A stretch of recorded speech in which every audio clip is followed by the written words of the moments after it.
अरण्यकांड। रावण सीता संवाद। रावण की माता सीता को धमकी। रावण और सीता संवाद। अशोक वाटिका।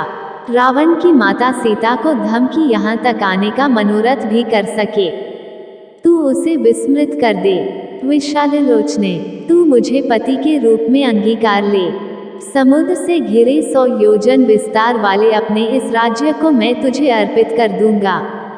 मैं, जो तीनों लोकों का स्वामी हूँ, तेरे चरणों का दास बनकर रहूंगा।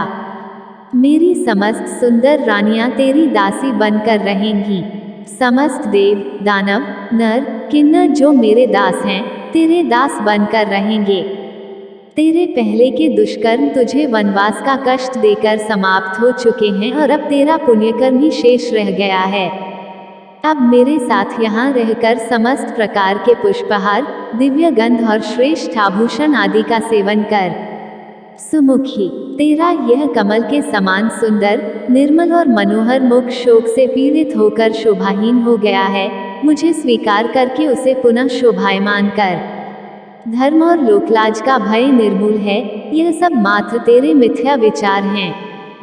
किसी सुंदरी का युद्ध में हरण करके उसके साथ विवाह करना भी तो वैदिक रीति का ही एक अंग है। इसलिए तू निश्चिंत होकर मेरी बन जा। मैं तेरे इन कोमल चरणों पर अपने ये 10 मस्तक रख रहा हूँ, मुझ पर शीघ्र कृपा कर।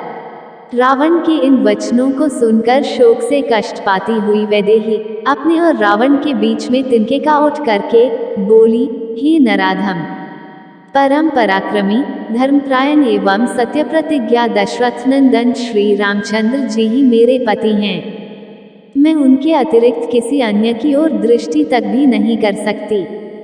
यदि तूने मुझे बलपूर्वक मेरा अपहरण किया होता तो अपने भाई खर की तरह जनस्थान के युद्धस्थल पर ही मारा गया होता, किंतु तू कायरों की तरह मुझे चुरा लाया है।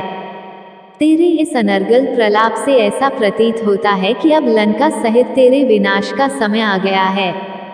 तू इस भ्रम में मत रह कि यदि देवता और राक्षस तेरा कुछ नहीं बिगाड़ सके तो राम भी तुझे नहीं मार सकेंगे। उनके हाथों से ही तेरी मृत्यु निश्चित है। अब तेरा जीवन काल समाप्त प्राय हो चुका है।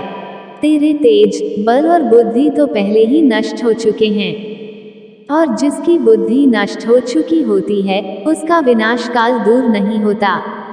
अरे राक्षसाधम, तू महापापी है, इसलिए मेरा स्पर्श नहीं कर सकता। तूने कभी सोचा भी है कि कमलों में विहार करने वाली हंसिनी क्या कभी कुक्कुट के साथ रह सकती है? तू मेरे इस संज्ञा शून्य जड़ शरीर को बांध कर रख ले या काट डाल, पर मैं कलंक देने वाला कोई भी निंदनीय कार्य नहीं कर सकती।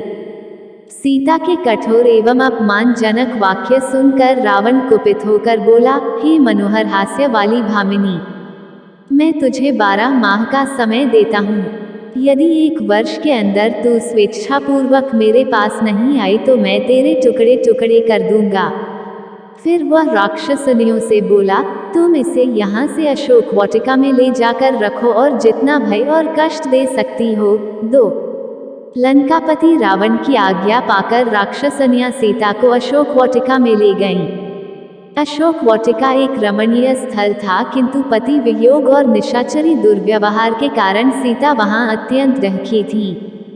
सीता का अशोक वाटिका में प्रवेश जानकर पितामह ब्रह्मा देवराज इंद्र के पास आए और बोले, सदा सुख में पली हुई पतिव्रता महाभागा सीता पति के चरणों के दर्शन से वंचित होने के कारण दैख और चिंताओं से संतप्त हो गई हैं और प्राणयात्रा भोजन नहीं कर रही हैं।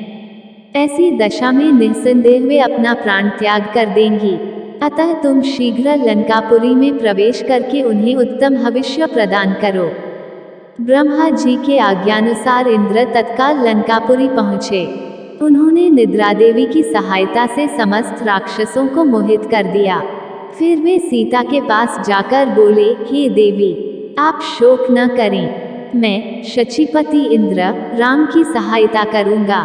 मेरे प्रसाद से वे विशाल सेना लेकर समुद्र पार करके यहाँ आएंगे। अतः तुम इस हविष्य को स्वीकार करो। इसे खा लेने पर तुम्हें हजारों वर्षों तक भूख और प्यास संतप्त नहीं कर पाएंगे। शंकित सीता ने उनसे कहा, मुझे कैसे विश्वास हो कि आप देवराज इंद्र ही हैं?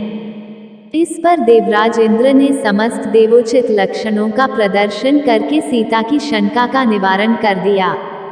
विश्वास हो जाने पर सीता बोली, यह मेरा सौभाग्य है कि आज आपके मुख से मुझे अपने पति का नाम सुनने को मिला।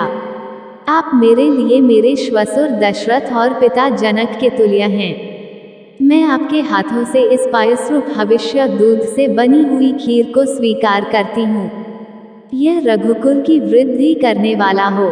इस प्रकार से इंद्र द्वारा प्रदत्त हविष्य को खाकर जानकी भूख प्यास के कष्ट से मुक्त हो गईं और देवराज इंद्र राक्षसों को मोहित करने वाली निद्रा के साथ देवलोक को चले गए।